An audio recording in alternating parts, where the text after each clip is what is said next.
ये उन दो गानों का किस्सा है जिनको लता जी से शंकर जयकिशन और राज कपूर साहब ने धोखे से रिकॉर्ड करा लिया था।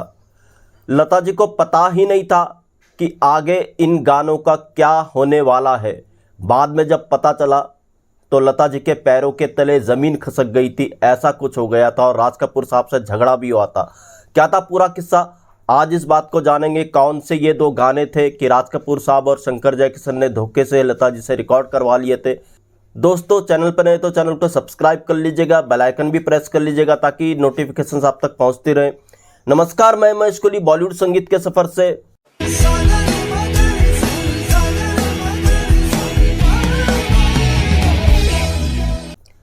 अगर लता जी को कोई बड़ा ब्रेक मिला था, वो मिला था फिल्म बरसात से।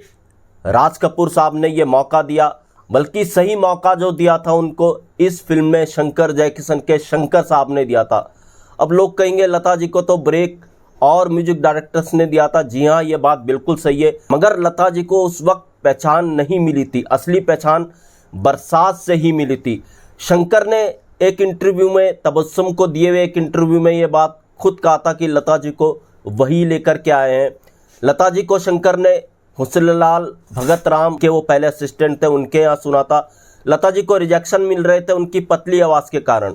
तब शंकर जयकिशन के शंकर जी ने लता को ऑफर दिया था बरसात के लिए। बरसात में शंकर जयकिशन जब काम कर रहे थे और लता जी को इस तरह से शंकर बरसात में लेकर के आए थे। बरसात 1949 में रिलीज हुई थी और 1949 में लता जी का कद देखिए, बरसात से ही बड़ा। 1949 में ही लता जी का एक और गाना पब्लिश हुआ था, महल का आएगा आएगा आएगा आने वाला। गाना तो सुपर डुपर हिट रहा था, मगर शुरुआती दौर में इसका क्रेडिट लता जी को नहीं दिया गया था। रिकॉर्ड पे नाम था, फिल्मी जो कैरेक्टर था, इस फिल्म का जो कैरेक्टर था मधुबाला जी का कामनी, उसका नाम था। बाद में जब ऑल इंडिया रेडियो पे लेटर्स आने शुरू हुए, सिंगर कौन है, तब जाकर के लोगों को पता चला ये गाना लता जी ने गाया था। तो ये कद लता जी का बरसात से पहले था। बरसात के बाद ही लता जी का कद बढ़ा। जो लता जी को स्टारडम मिला गायकी में, वो बरसात के बाद ही मिला। तो इसलिए राज कपूर साहब, शंकर जयकिशन, इनकी अच्छी खासी ट्यूनिंग थी लता जी से और राज कपूर साहब को काफ़ी विश्वास था लता जी के ऊपर। मगर ये विश्वास कहाँ से डगमगाया और कैसे राज कपूर साहब के दिमाग में आइडिया आया कि लता जी से कैसे काम लिया जा सकता है। शुरुआत होती है फिल्म बूट पॉलिश से। बूट पॉलिश का एक गाना था, मैं बाजारों की नटखट रानी। शुरुआत में यही गाना था। तो जब इसकी बात की गई लता जी से, जाहिर सी बात है इस गाने को लता जी ने ही गाना था, राज कपूर के लिए लता जी ही गा रही थी। तो जब लता जी को लाया गया ये गाने के लिए, शंकर जयकिशन साहब ने उनको गाना सुनाया, समझाया, तो लता जी ने ये गाना गाने से ही इनकार कर दिया। लता जी का कहना था ये गाना थोड़ा अश्लील है, इसके शब्द अश्लील हैं, इस गाने में मुजरा था। तो लता जी ने मना कर दिया कि इसके शब्द ठीक नहीं है। तो शंकर जयकिशन ने कहा ठीक है, शब्द बदला लेते हैं। तो इस तरीके से मैं बाजारों की नटखट रानी के बाद आया मैं बहारों की नटखट रानी। हसरत जयपुरी साहब ने यह गाना लिखा था, मगर उसके बाद भी लता जी ने इस गाने को नहीं गाया। तो बाद में इस गाने को फिर रिकॉर्ड कराया आशा भोसले जी की आवाज़ में। अब यहाँ से राज कपूर साहब के दिमाग में बात आ चुकी थी कि लता जी से काम कैसे लेना है। तो देखिए, राज कपूर साहब की एक आगामी फिल्म थी, काफ़ी बेहतर ये फिल्म थी। इसका डायरेक्शन भी राज कपूर साहब नहीं कर रहे थे, राज कपूर साहब इसके प्रोड्यूसर थे। आर.के. बैनर की ये बहुत बड़ी फिल्म थी। तो इस फिल्म में एक गाना था, थोड़ी सी कामुकता राज कपूर साहब को इस गाने में चाहिए थी। इसका पिक्चराइजेशन राज कपूर साहब के दिमाग में था, कैसे उन्होंने एक्ट्रेस पे ये गाना पिक्चराइज करना है। तो जब ये गाना गाने के लिए लता जी को बुलाया गया, तो लता जी को राज कपूर साहब और शंकर जयकिशन ने समझाया कि उनको इस गाने में थोड़ी सी आहें भरनी है, सिसकियाँ लेनी है। तो लता जी को बड़ा अजीब लगा, यार ये तो कामुकता जैसा कुछ गाना है, कैसे वो गाएंगी। तो लता जी ने गाना गाने से मना कर दिया। अब राज कपूर जो थे कन्वेंस करने में बड़े माहिर थे। राज कपूर ने लता जी को कहा ऐसा कुछ नहीं होने वाला है, इसमें कामुकता वामुकता कुछ नहीं है। ये जो है हीरोइन तैरते हुए गाना गा रही है, पानी में तैर रही है, तो हीरोइन की सांस फूल जाती है, तो वहाँ पे इस तरीके की सिसकियाँ आना ज़रूरी है। वो जो आहें वाहें हैं, इस तरीके की आहें आना ज़रूरी है। तो इस तरीके से आप रिकॉर्ड कर लीजिए, ऐसा स्क्रीन पे कुछ नहीं होने वाला है। स्क्रीन पे ये गाना नॉर्मली हम पिक्चराइज करेंगे, डरने की ज़रूरत नहीं है, आप इसको रिकॉर्ड कर दीजिए। तो इस तरीके से लता जी से ये गाना राज कपूर साहब ने रिकॉर्ड कराया। मगर जब लता जी ने इसका पिक्चराइजेशन देखा तो लता जी को बड़ी हैरानी हुई। राज कपूर साहब ने कहा था कुछ और, किया कुछ और। पिक्चराइजेशन में साफ नज़र आ रहा था कि ये गाना कामुकता से भरा हुआ है। जी हाँ, ये गाना था फिल्म जिस देश में गंगा बहती है, और गाना था ओ मैंने प्यार किया, मैंने क्या जुर्म किया। ये वो गाना था लता जी का जो पद्मनी पे पिक्चराइज हुआ था।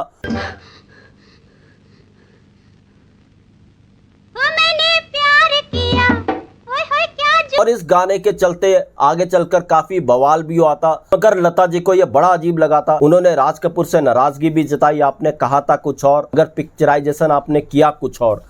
खैर, ये बात आई गई होगी। राज कपूर साहब की जिस देश में गंगा बहती है के बाद जो उनकी आगे की फिल्म थी, उसमें भी एक गाना कुछ ऐसे ही था, और इस गाने को भी लिखा था हसरत जयपुरी साहब ने।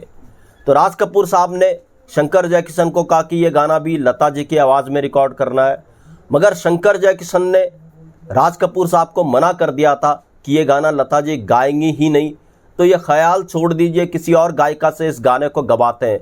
मगर राज कपूर साहब अड़ गए, लता जी को लक्की मानते थे। राज कपूर ने शंकर जयकिशन को कहा नहीं, इस गाने को लता जी से ही गवाना है, किसी भी तरीके से यार इस गाने को लता मंगेशकर से गवाओ। अब कैसे प्लान किया जाए कि लता जी ही इस गाने को गाएं?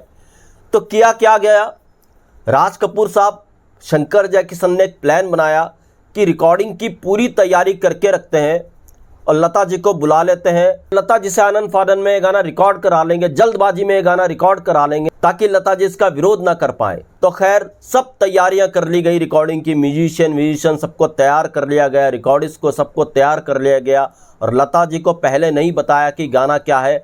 लता जी को ये गाना रिकॉर्ड करने के लिए जब स्टूडियो बुलाया, लता जी जब स्टूडियो में आई, उन्होंने राज कपूर साहब को देखा, वहीं मौजूद थे। तो लता जी को कुछ अलग लगा, मगर जैसे ही गाना शंकर जयकिशन साहब ने लता मंगेशकर को समझाया तो लता जी ने इस गाने को गाने से तुरंत इनकार कर दिया। अब राज कपूर साहब, शंकर जयकिशन ने तैयारी इस तरीके कर रखी थी कि लता जी चाहकर भी मना कर ही नहीं सकती थी। उसके बावजूद भी राज कपूर साहब ने लता मंगेशकर को समझाया, देखो इस गाने में ऐसा कुछ नहीं है, मजाकिया ये गाना है।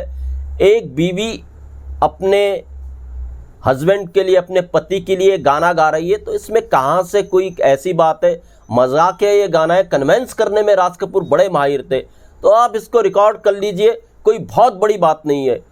एक तरफ तो राज कपूर साहब की पूरी तैयारी थी जो लता मंगेशकर को नज़र आ रही थी, और दूसरी तरफ राज कपूर ने इस तरीके से कन्वेंस किया कि मजाक है गाना है, कुछ इस गाने में है नहीं, एक पत्नी अपने पति के लिए गा रही है, तो इसमें अश्लीलता कहाँ से हो सकती है, कहाँ से एक कैबरे टाइप गाना हो गया। आप इसको गा दीजिए, स्क्रीन पे ऐसा कुछ नहीं होने वाला है, आप इसको रिकॉर्ड करो। तो इस तरीके से लता जी मना नहीं कर पाई, सब कुछ तैयारी थी, रिहर्सल्स हुई, गाना रिकॉर्ड किया और गाना अच्छा रिकॉर्ड हो गया। मगर लता जी ने बाद में जब इस गाने का पिक्चराइजेशन देखा, लता जी के पैरों तले फिर ज़मीन खिसक गई। उन्होंने कहा यहाँ भी राज कपूर साहब ने धोखा दे दिया। वो जो राज कपूर साहब ने ड्रेस व्रेस इस गाने में एक्ट्रेस को पहनाई थी, वो हैरान कर देने वाली थी। जी हाँ, ये गाना था फिल्म संगम का, और गाना था मैं का करूँ राम मुझे बुढ़ा मिल गया। लता जी ने कई इंटरव्यूज़ में ये बात कही है कि उनका जो सबसे उन्हें भद्दा गाना लगता है वो यही गाना लगता है, मैं का करूँ राम मुझे बुढ़ा मिल गया। इस गाने को वो कभी नहीं सुनती, ऐसा उन्होंने कहा है। और इस गाने के एक बार पिक्चराइजेशन देखने के बाद लता जी ने संगम देखी भी नहीं, ऐसा लता जी ने कई बार बयां किया है कई इंटरव्यूज़ में। तो लता जी का जो सबसे ख़राब गाना उनको लगता था, सबसे अश्लील गाना उनको लगता था, मैं का करूँ राम मुझे बुढ़ा मिल गया, ये गाना था। मगर शंकर जयकिशन, जिसको कहते हैं ना ट्रेंड सेटर, वो थे, ट्रेंड सेट क्या करते थे शंकर जयकिशन। ये गाना अप्रत्याशित रूप से पॉपुलर हुआ और इसकी पॉपुलैरिटी आज भी बरकरार है। अगर सिनेमेटोग्राफी या पिक्चराइजेशन के हिसाब से देखें तो राज कपूर साहब ने जिस तरीके से वैजयंती माला पे ये गाना पिक्चराइज किया है, अपने आप में नायाब ये गाना है। जो लोगों को चाहिए था, दर्शक टेंस फ्री होने के लिए पिक्चर हॉल में जाते हैं, सिनेमा घरों तक जाते हैं, तो राज कपूर ने भरपूर मसाला इस गाने के अंदर डाला जो लोगों को चाहिए था और लोगों को ये फिल्म पसंद भी आई। मगर इस गाने के कारण लता जी राज कपूर साहब से काफ़ी नाराज़ हो गई थी। कहते हैं मेरा नाम जोकर जो राज कपूर साहब का ड्रीम प्रोजेक्ट था, लता जी ने इसी वजह से ये फिल्म नहीं की राज कपूर साहब की। लता जी के कई इश्यूज थे राज कपूर साहब के साथ मेरा नाम जोकर के लिए, उसमें शायद रॉयल्टी भी थी और मेरा नाम जोकर में भी एक गाना ऐसे ही था जिसको लता जी गाने वाली थी, शायद मेरे अंग लग जा बाल में, कुछ ऐसा था। तो लता जी ने इस पर भी विरोध जताया, मगर राज कपूर ने कहा नहीं, वो ये गाना बदलेंगे नहीं, आपको ऐसे ही गाना पड़ेगा। तो लता जी अच्छा खासा नाराज़ हो गई थी राज कपूर साहब से। बाद में राज कपूर साहब को आशा भोसले से गंवाना पड़ा मेरा नाम जोकर के लिए। मगर राज कपूर साहब शायद लता जी को लेकर ओवर कॉन्फिडेंट थे। देखिए, अगर मेरा नाम जोकर चल जाती, उस वक्त फ्लॉप ना होती, तो शायद आशा जी राज कपूर के लिए आगामी फिल्मों में भी, उनकी बड़ी फिल्मों में भी आवाज़ देती। अनफॉर्चुनेट मेरा नाम जोकर फ्लॉप हो गई और राज कपूर साहब को लता मंगेशकर जी की महत्वता का पता चला कि कितनी लक्की उनके लिए लता जी हैं। और आगे से बॉबी में फिर राज कपूर साहब ने लता जी को ही लिया। इसके लिए लक्ष्मीकांत प्यारेलाल ने बहुत बेहतर काम किया, लता जी और राज कपूर साहब का पैचअप कराया। तो दोस्तों, ये था उन दो गानों का किस्सा जो शंकर जयकिशन और राज कपूर साहब ने लता जी से धोखे से रिकॉर्ड कराए। और दोनों ही गाने नायाब है, दोनों का पिक्चराइजेशन कमर्शियली तौर पे बड़ा अच्छा हुआ है। खासकर मैं का करूँ राम मुझे बुढ़ा मिल गया, जो लता जी का फेवरेट गाना रहा नहीं, जिसको वो मानती थी कि सबसे बेकार गाना जो उनका है को वो सुनती नहीं, वो गाना है मैं का करूँ राम मुझे बुढ़ा मिल गया। यही गाना आज भी टॉप पर है और कई मिसालें दी जाती हैं इस गानों की।